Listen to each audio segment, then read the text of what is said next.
कि प्यार दुलार करें, संभव है? हम आपको हाथी के प्रति वात्सल्य जगह कि हाथी को बिठा के गोद में हम लार प्यार दुलार करेंगे तो संभव है क्या? हाथी एक टांग रख देगा, पैर रख देगा, उसी में हमारा कचूमर निकल जाएगा। हाथी को प्यार दुलार वो कर सकता है गोद में बिठा के जिसका आकार हाथी से भी कई गुना बड़ा हो, वो तो वो दुलार प्यार कर सकता है। वो हाथी से छोटा आदमी हाथी का दुलार क्या करेगा? भगवान बोले हम इतने बड़े को आपने अपने हृदय कुंज में विराजमान कर रखा है, इसका मतलब है हमको दुलार करना हाथी को दुलार करना जैसा है। वो इतने बड़े हम मुझ परमात्मा को भक्ति सूत्रोपनद्धा, भक्ति के सूत्र में बांध करके हृदय कुंज में बिठा रखा है, इतने बड़े को हृदय में धारण कर रखा है, इसलिए आपसे बड़े और कोई दूसरे नहीं है। हमारे वृंदावन में रास बिहारी ठाकुर जी की रसिया गाते हैं, रसिया तो हमें याद नहीं है पर बड़ा सुंदर रसिया है। झीनी झीनी प्रेम की डोरी मोह पे तोरियू छोरी न जाए, तोरियू छोरी न जाए, मोह पे तोरियू छोरी न जाए, झीनी झीनी प्रेम की डोरी मोह पे तोरियू छोरी न जाए। महाराज के बैठते हमारे मन में आए कि ये वज्र की जंजीर हो तो तोड़ दूं छिनक में, एक क्षण में तोड़ दूं, पर प्रीति न तोड़ी जाए। ये झीनी झीनी प्रेम की डोरी न हमसे तोड़ी जाती है न छोड़ी जाती। महाराज भक्त सबसे बड़े हैं, कितने बड़े भक्त हैं। श्री नाभाजी महाराज वर्णन कर रहे हैं ग्रंथ के अंत में, कहते भक्त कितने बड़े हैं। उत्कर्ष सुनत संतन को अचरज को जिन करो, दुर्वासा प्रति श्याम दास बसता हरि भाखी, ध्रुव गज पुनि प्रहलाद राम सबरी फल साखी। उदाहरण दे रहे हैं, ध्रुव गज पुनि प्रहलाद राम सबरी फल साखी, राजसूय जदुनाथ चरण धोए झूठ उठाई। जिस राजसूय यज्ञ में भगवान का अग्र पूजन हुआ, उसी राजसूय यज्ञ में भगवान ने ब्राह्मणों के संतों के चरणों को धोया। राजसूय जदुनाथ चरण धोए उठाई, पांडव विपत्ति निवार दियो विष विषया पाई, कलि विशेष पर चोर आस्तिक हुए के चित धरो, उत्कर्ष सुनत संतन को अचरज को जनी करो। भक्तों के चरण धोते हैं, भक्तों का चरणामृत लेते हैं, भक्तों का सीथ लेते हैं, पत्तल उठाते हैं, भक्तों की चरण रज लेते हैं। देखो आराध्य उपास्य का ही चरणामृत प्रसाद और रज लिया जाता है। इसलिए भक्तमाल सिद्धांत के अनुसार संत जो है ना वो अति आराध्य हैं। आराध्यो भगवान ब्रजे सतनय तद्धाम वृंदावनम, आराध्य श्री सीतापति श्री राधापति हैं और आराध्य के भी आराध्य ये संत हैं। चरण धोते हैं, भागवत में स्पष्ट लिखा है, उपहत्यावनिज्यास्य पादौ पादावने जनी अग्रहित सिरसा राजन भगवान लोक पावना। लोक पावन भगवान ने सुदामा विप्र के चरण धोए और चरण धोकर के चरणामृत को सिर पर चढ़ाया। चरणामृत लेने का प्रमाण आ गया। जूठ उठाई, और जूठन खाने का प्रमाण तो ऐसा है, उसको देखे तो ब्रह्मा जी चक्कर में पड़ गए। अरे कन्हैया हमारी सौगंध है, तू पी को तो देख, मेरी मैया ने कितनी जोर की धुंगारी छाछ बनाई। तो 2-4 घूंट पीने के बाद हमारे यहां ब्रज के एक संत थे, पूज्य श्री मथुरा दास जी भक्तमाली जी, वो कहते थे कि और तो सब जूठा खाते खाते ब्रह्मा जी घबराई गए देखते देखते कि ठाकुर सबकी जूठन खा रहा है। एक विचित्र लीला देख के तो सर्वथा उनकी बुद्धि भ्रमित हो गई। ये भगवान नहीं हो सकता। क्या? एक ग्वारिया ने छाछ पी, राय तो बढ़िया बनाए के लाओ, बढ़िया राय तो, अब वो कमोरी लेके राय तो पी गयो स्वाद में उसे ये ध्यान बाद में आया कि हमको कन्हैया को पिवाना चाहिए। तो बाकी तो सब पी गया था, 2-4 घूंट उसके मुहड़े में भरा था। अब पी जाए तो फिर ठाकुर के काम का कैसे रह जाएगा, करके बोलने लग गया। ठाकुर जी उसके मनोभाव को समझ गए, उस इशारा किया, किया तो ठाकुर जी गए, उसके गले से लगे, उसके मुंह में मुंह बढ़ा दिया। अब उसने अपने मुंह का रायता भगवान के मुंह में सप्लाई कर दिया। अरे ब्रह्मा जी बोले ऐसा तो कोई बालक भी नहीं करता, मोड़े की छाछ सप्लाई कर दे, लगता ये भगवान नहीं है। तो भक्तों की जूठन खाने की इससे बड़ी लीला और क्या होगी ब्रज लीला में। ऐसा बाबा श्री मथुरा दास जी महाराज कहा करते थे। जूठन खाते देख करके तो ब्रह्मा जी को मोह हुआ। और रज आहा निरपेक्षम मुनिम शांतम निर्वैरम समदर्शिनम अनुब्रजामि हम नित्यम पूजयेत्यंघ्रिरेणु भी। निरपेक्ष, मननशील, शांत, निर्वैर और समदर्शी जो महात्मा है, उन महात्माओं के पीछे पीछे हम चलते हैं, उनकी चरण रज हमारे ऊपर पड़ जाए और मैं पवित्र हो जाऊं। भगवान में अपवित्रता आ गई है क्या? हमारे ब्रज के एक महान सिद्ध संत कहते हैं कि भगवान में अपवित्रता तो नहीं है, पर वो भगवान रज लेने के लोभ से अपवित्रता का आरोप कर लेते हैं। तो कोई ना कोई बहाना तो बनाना पड़ेगा। बोले हमारा एक अपराध है, उस अपराध से मुझ में पवित्रता आ गई है। अरे राम राम, आपका अपराध क्या है? बोले भगवान कहते हमारा अपराध यही है, ये जितने भक्त हैं ये हमसे प्रेम करते हैं। कैसे? बोले माता ये दारा पुत्राप्तान प्राणान वित्तमिमं परम हित्वा माम शरणम याता कथम तांस त्यक्तुमुत्सहे। दारा माने पत्नी, आगार माने घर, धन, कुटुंब, स्त्री, पुत्र, सब से नाता तोड़कर इन्होंने हमसे प्रेम किया है। और हम प्रेम तो करते पर हम किसी से नाता नहीं तोड़ पाए। ना तो मैया बाबा हमने छोड़े बसदेव देव की, न ताऊ भैया छोड़े, ना हमने अपनी घरवाली रुक्मिणी को छोड़ा, ना अपने महल द्वारिका को छोड़ा। इन्होंने सब छोड़ दिया। जिस खानदान में पैदा हुए थे उसको भी छोड़ दिया, मैया बाप छोड़ दिए, भैया छोड़ दिए, सब छोड़ दिए। इन्होंने सब छोड़कर प्रेम किया। हम प्रेम तो करते पर हम छोड़ नहीं पाए।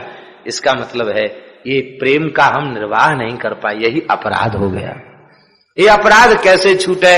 बोले ये अपराध ऐसे छूटेगा कि ये बड़े प्रेमी हैं हमसे। ये बात है नहीं, ये भगवान की करुणा है जो स्वीकार करते हैं। भला जीव वह तो अनंत प्रेम सिंधु के एक सीकर से सारे त्रिभुवन में प्रेम बटा है। जीव क्या प्रेम करेगा? लेकिन फिर भी ठाकुर कहते हैं ये लोग बड़े प्रेमी हैं, सब छोड़ के हमसे प्रेम करते, हम कुछ भी नहीं छोड़ पा रहे हैं, इसलिए हम अपराधी हैं, प्रेम में फिसल गए, हम पीछे रह गए। तो क्या करें? बोले इन बड़े प्रेमियों की चरण रज हमें मिल जाए तो हम पवित्र हो जाएंगे। बस इसी लोभ से अनुब्रजाम में हम नित्यम पूये चंग्रे रेणु। तो भगवान की भक्ति समस्त उपासनाओं में, आराधनाओं में भगवान श्री हरि की आराधना श्रेष्ठ है। और भगवान श्री हरि की आराधना उपासना में हरिदासों की आराधना उपासना उससे भी श्रेष्ठ है। भक्तों की आराधना उपासना श्रेष्ठ है। अंतर्यामी गर्भगत संत सुंदरी माई, तुलसी पूजे संत के दो पूजे जाएं। किसी गर्भिणी के गर्भगत बालक को आप हृष्ट पुष्ट संतुष्ट करना चाहें तो क्या उपाय है? गर्भिणी नारी को उत्तम पौष्टिक आहार दिया जाए, उसका गर्भगत बालक अपने आप पुष्ट हो जाएगा। ऐसे ही ये संत सुंदरी के समान है, तो इनके गर्भ में श्री रामकृष्ण विराजमान हैं। इनकी सेवा करने पर इनकी हृदय कुंज में बैठे हुए भगवान तृप्त हो जाते हैं। पुराणों में वचन भी ऐसे हैं। आदि पुराण में भगवान कह रहे हैं, लक्ष्मी जी पूछ रही हैं आप भोजन नहीं करते हो? भगवान को हाँ करते हैं। कैसे? आंख से। हे भगवान, आंख से भी कहीं भोजन किया जाता? आंख से तो देखा जाता है। भगवान कहते चक्षुषा ग्रहणामि पद्मजे। हे पद्मजे, मैं नेत्रों से ग्रहण कर लेता हूं। नैवेद्यम पुरतो न्यस्तम चक्षुषा ग्रहणामि, नेत्रों से ग्रहण कर लेता। माने भगवान के सामने भोग धरा, भगवान की दृष्टि पड़ी, प्रेम भरी दृष्टि पड़ी, वो प्रसाद हो गया। और पावे तब तो फिर ऐसा होना चाहिए कि कब 4 रोटी ले जाएं भोग लगाने के लिए, कम से कम 2 खा लें, 2 छोड़ दें।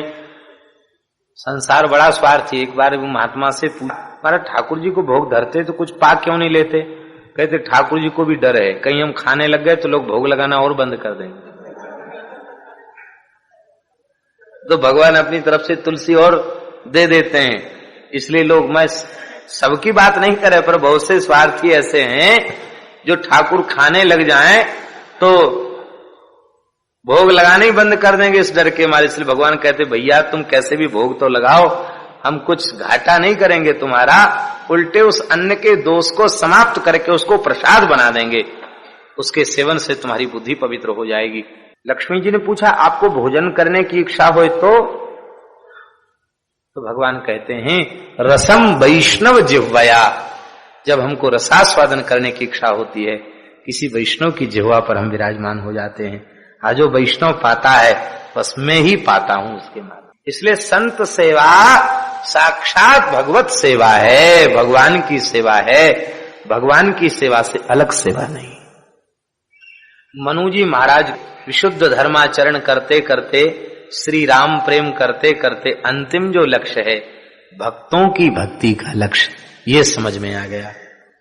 परधाम में दिव्य साकेत में तो पहुंच गए, और जब साकेत बिहारी श्री रघुनाथ जी आहा जब धराधाम पर प्रकट हुए रामानंद स्वामी जी के रूप में, रामानंद स्वयं रामः प्रादुर्भूतो महीतले, साक्षात भगवान श्री राम ही रामानंद स्वामी के रूप में प्रकट हुए। इस भाव को पूज्य श्री भक्तमाली अनंत श्री संपन्न श्री नारायण दास जी भक्तमाली जी महाराज मामा जी ने एक पद में बहुत सुंदर निबद्ध किया। पद मुझे याद नहीं, कहवा विराजे रघुनाथ जी से, कहवा विराजे 12 भागवत, हो ललना प्रभु जी विराजे साकेत, संग में 12 भाग। वहां 12 भागवतों के साथ ठाकुर जी बोले हम चलेंगे, 12 भागवत बोले हम भी चलेंगे, हम भी चलेंगे। मनु जी बोले महाराज आपको हमने वात्सल्य भाव से खूब लाड लड़ाया है, हमारी भी इच्छा है, आप क्यों चलना चाहते हैं? मनु जी बोले हम इसलिए चलना चाहते हैं कि ये तो पता चल गया कि सब उपासनाओं में आपकी उपासना श्रेष्ठ है, लेकिन आपकी उपासना करने के बाद पता चला आपकी उपासना से भी श्रेष्ठ आपके जनों की उपासना है। तो भक्तों को लाड़ लड़ाने की इच्छा अधूरी रह गई, संत सेवा की इच्छा अधूरी रह गई। आपकी आज्ञा होए तो हम भी धरती पर चलें।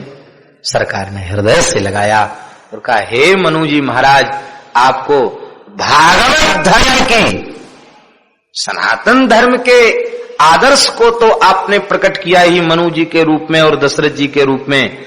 अब भागवत धर्म के आदर्श को प्रकट करने के लिए, भागवत धर्म में चरम सीमा की भक्ति, अति भक्ति की सीमा की भक्ति के आदर्श को प्रकट करने के लिए आपको धराधाम पर आना होगा। आप राजस्थान में सूर्यवंशी क्षत्रिय कुल में श्री संत बप्पा राय जी के पुत्र के रूप में, जिनका एक नाम क्रोध सिंह भी है और कड़वा राय, 3 नाम है पिताजी के पिताजी के, कड़वा राय, क्रोध सिंह और संत बप्पा राय। साधु समाज में उनको संत बप्पा राय कहा जाता था। संत सेवी बड़े भारी भगवान के अनन्य भक्त, अनंत भगवान का उनके पुत्र के रूप में आपको आना होगा। और श्री सीता जी, ये शत्रुपा जी, ये सीता सहचरी जी के नाम से आपकी सबसे छोटी रानी के रूप में ये पधारेंगी शत्रुपा जी। और इन दोनों के साथ प्रकट होकर के गृहस्थाश्रम में रहकर कैसे संत सेवा की जाती है वह आदर्श प्रकट करोगे, और गृहस्थाश्रम को त्याग करके विरक्त होकर कैसी संत सेवा करनी चाहिए उस आदर्श को भी आप प्रकट करोगे। तो गृहस्थाश्रम की संत सेवा भी पीपा जी की सर्वोपरि है, और विरक्त होने के बाद की संत सेवा भी सर्वोपरि संत सेवा है। आप लोग चरित्र सुनकर के ही आप जानकारी करेंगे। कहते हैं ना, हाथ कंगार सी क्या, आप चरित्र देखिए पता चलेगा कैसी अद्भुत पीपाजी महाराज की संत सेवा है। तो भक्तों की भक्ति करने का जो भाव है, उस भाव को पूर्ण करने का अवसर भगवान ने कृपा पूर्वक प्रदान किया, और श्री मनु जी महाराज और श्री शत्रुपा महारानी श्री पीपा प्रताप राय के रूप से और श्री सीता सहचर्य जी के रूप से प्रकट हुए। ये हम वहां हो आए हैं, गागरोनगढ़, एक कोटा बूंदी के पास झालावाड़ है। झालावाड़ के निकट काली और आहू सिंध नाम की दो नदियां हैं, उनका संगम है, और उस संगम पर एक किला बना हुआ है गागरोनगढ़, जो ऐतिहासिक किला है। चित्तौड़ में जौहर हुआ था, जौहर हुआ था ना, जौहर की ज्वाला में सतियों ने प्रवेश किया था। कितने जौहर में नारियां भस्मसात हुई, कितनी उनको संख्या का स्मरण नहीं, 32,000 माताओं ने जौहर की ज्वाला में प्रवेश किया था। एक जौहर की ज्वाला चित्तौड़ से भी पहले, चित्तौड़ की जौहर ज्वाला के पहले एक जौहर की ज्वाला गागरोनगढ़ में भी हुई थी, जिसमें 40,000 सतियों ने प्रज्वलित अग्नि में अपने शरीर को झोंक दिया था। आज भी वहां जौहर ज्वाला स्थल है, और ये सब ऐतिहासिक बातें हैं। अभी भी किला है, पीपाजी का किला है, और पीपाजी इतने प्रतापी क्षत्रिय हुए। श्री संत बप्पा राय, जिनको कड़वा राय भी कहा जाता था, वे अपने जमाने में मुगलों की अधीनता उन्होंने स्वीकार नहीं की, सारे जीवन युद्ध करते रहे, और अपने पूरे क्षेत्र को उन्होंने मुगलों के नियंत्रण से अलग रखा। और इसके बाद श्री पीपाजी ऐसे वीर थे। आज भी वहां की कौन भाषा है, वहां की भाषा है, देखो उस भाषा बिल्कुल भूल रहे हैं, हाड़ौती। हाड़ौती, हाड़ौती भाषा में अभी भी वहां पीपाजी का चरित्र गाया जाता है, हाड़ौती भाषा में, हमने सुना है। और राजस्थान की ही एक भाषा है हाड़ौती। राजस्थान में भी कई तरह की भाषाएं हैं ना, प्रसिद्ध है कोस कोस पर पानी बदले, 4 कोस पर बानी। भारत की संस्कृति ऐसी है, कोस कोस पर पानी बदले और 4 कोस पे बानी, बोलने का लहजा बदल जाएगा। तो हाड़ौती भाषा है। उस हाड़ौती भाषा में जो पीपाजी के चरित्र गाए जाते हैं, तो आज भी वहां के लोग कहते हैं, शौर्य गाथा गाते हुए पीपाजी की, कि मुगल शासक स्वप्न में पीपाजी को देख लें तो उनके कपड़े खराब हो जाते थे। ऐसा वो उनके कहने का आशय है कि सपने में यदि पीपाजी उनके आ जाएं तो उनके वस्त्र बिगड़ जाते थे, मलमूत्र हो जाता था वस्त्रों में। इतने प्रतापी वीर श्री पीपाजी महाराज थे। तो श्री पीपाजी महाराज का आविर्भाव ये कड़वा राव क्रोध सिंह, उनके पुत्र संत, उनके जिनका नाम संत समाज में संत बप्पा के नाम से प्रसिद्ध था, उनके पुत्र के रूप में, आपके यहाँ कोई संतान नहीं थी तो अनुष्ठान करके आपने पुत्र को प्राप्त किया, ब्राह्मणों की कृपा से पुत्र की प्राप्ति हुई। तो आपका प्रादुर्भाव संवत 1417 में, संवत 1417 में चैत्र पूर्णिमा को आपका प्रादुर्भाव हुआ, और आप संवत 1417 में आपका जन्म प्रकट हुआ, और संवत 1442 में आपका राज्याभिषेक हुआ। राजगद्दी पर आपका अभिषेक संवत 1442 में हुआ। तो कितना समय हुआ, 1700 से 42 है, कितने वर्ष की आयु में? संवत 1417, 25 साल है, 25, हाँ, मैंने 25 वर्ष की आयु में ये राज्य सिंहासन पर विराजमान हुए। पर इनमें और इनके पिताजी में अंतर था। आप लोग कहेंगे अंतर क्या था?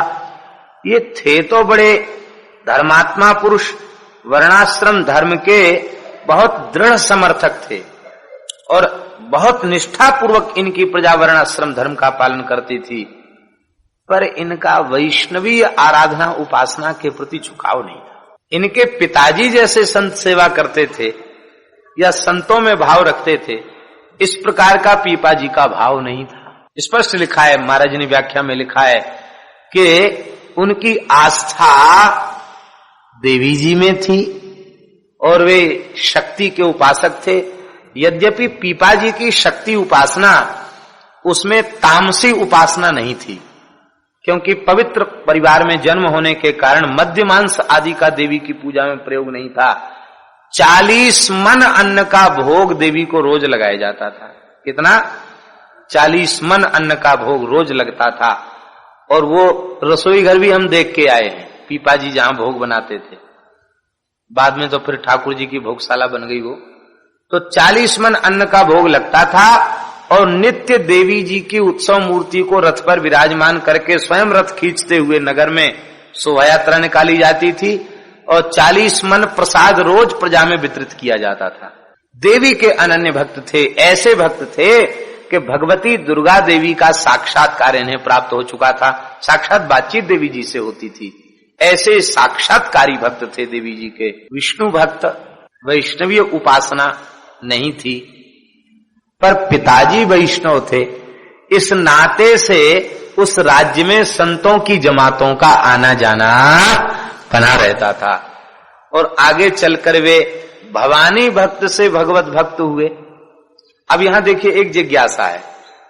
जब वे नित्य परिकर से पधारे हैं, दिव्य साकेत से आए हैं, नित्य परिकर से आए, साक्षात मनु और सतरूप आए हैं और भागवत धर्म का प्रचार करने ही आए हैं, तो क्या कारण है कि वो सीधे भगवान के भक्त नहीं, जबकि पिता परम वैष्णव परम भागवत और उनके पुत्र के रूप में जन्मे और भगवान के प्रति ज्यादा उनकी प्रीति नहीं, केवल देवी जी के अनन्य भक्त, ऐसा क्यों?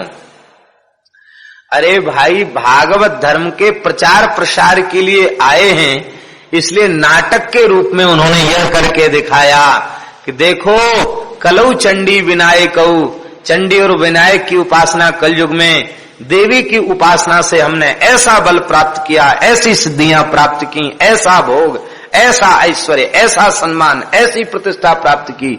लेकिन भव चक्र से छुड़ाने वाली, भगवत प्रेम प्रदान करने वाली भक्ति है, भगवान की शरणागति है। तो वैष्णवीय आराधना उपासना की उत्कृष्टता प्रमाणित ही इसलिए हुई कि वे पहले देवी जी के भक्त थे, बाद में राम जी के भगत बने। और वो ही ऐसी व्यवस्था बनाई गई कि देवी जी ने ही प्रकट होकर के कहा कि तुम भगवान के शरणागत भक्त बन जाओ। इससे यह भी प्रमाणित हो गया कि सभी देवी देवता जब अपने उपासक पर प्रसन्न होते हैं तो वे परम आराध्य भगवान की उपासना सबको बताते हैं। इसलिए उपासना में कहीं कोई विरोध नहीं। हमारे महाराज जी कहते थे किसी देवी देवता का उपासक वो है वैष्णव, क्यों? वो पद्धति तो वही है ना। 2 प्रकार की पद्धतियां हैं, एक सीधे भगवान के पास जाने की पद्धति है, एक थोड़ा घूम फिर के जाने की पद्धति है। वो घूम फिर के जाने वाली पद्धति के ऊपर चल रहे हैं, इसलिए उनकी भी उपेक्षा मत करो।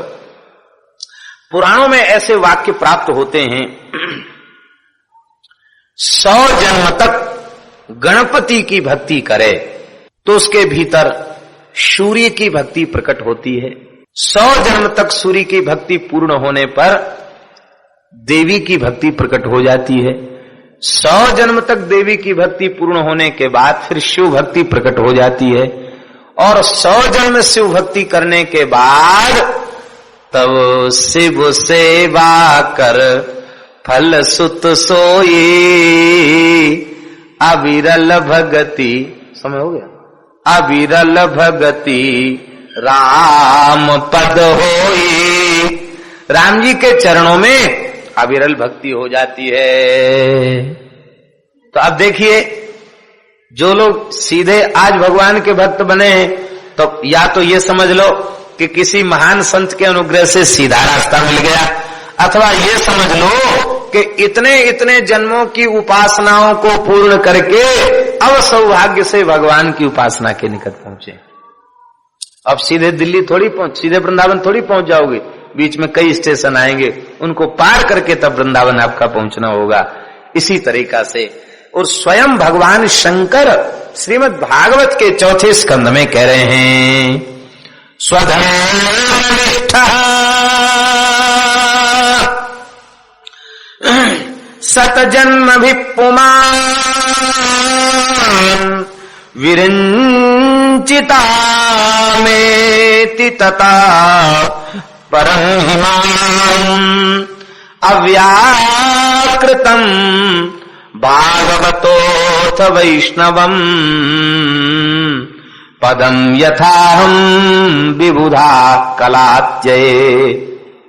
शंकर जी कह रहे हैं, हे प्रचेताओ, कोई 100 जन्म तक निष्ठा पूर्वक स्वधर्म का पालन करे तो वह ब्रह्मलोक का अधिकारी होता है। ध्यान पूर्वक सुने, 100 जन्म तक वर्णाश्रम धर्म का पालन करे तो ब्रह्मलोक का अधिकारी है।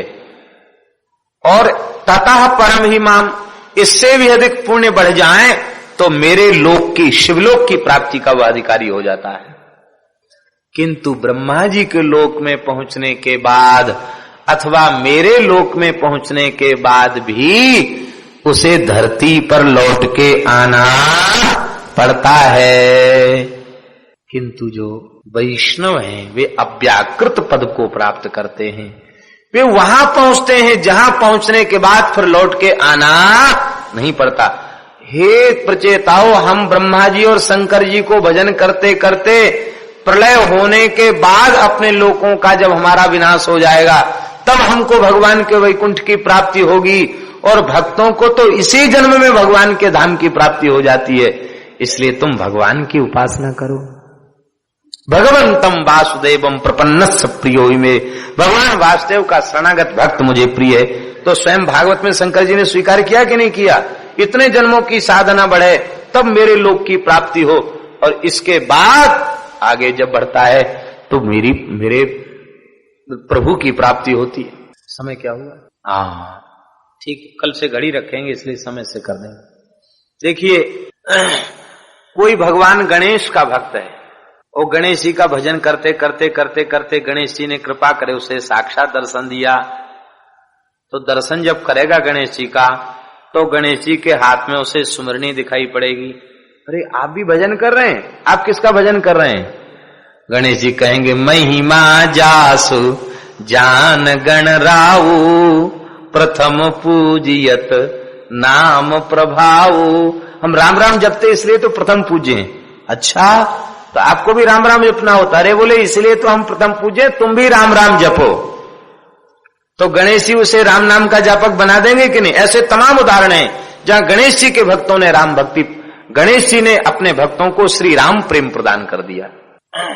सूर्य नारायण के भक्त उपासना करके भगवान सूर्य के निकट पहुंचेंगे तो सूर्य भगवान कहेंगे, भैया हम अंग हैं, अंगी तो भगवान हैं। चंद्रमा मनसो जातश् चक्षो हो सूर्यो अजायत, नेत्रों से सूर्य हैं तो नेत्र अंग हुए ना, हम अंग हैं, भगवान अंगी हैं। हमारे भीतर जो तेज है वो हमारा तेज नहीं है, वो हमारे आराध्य का तेज है, भगवान का तेज है। इसलिए तुम भगवान की भक्ति करो। सूर्य के भक्त भी भगवान के भक्त बन जाते हैं। निष्काम भाव से उपासना करें तो, सकाम भाव से करें तो नहीं, निष्काम भाव से उपासना करें तो। और अब शिव भक्त भगवान के भक्त बन जाते, इसका तो प्रमाण महाराज एक स्कंद पुराण की कथा है।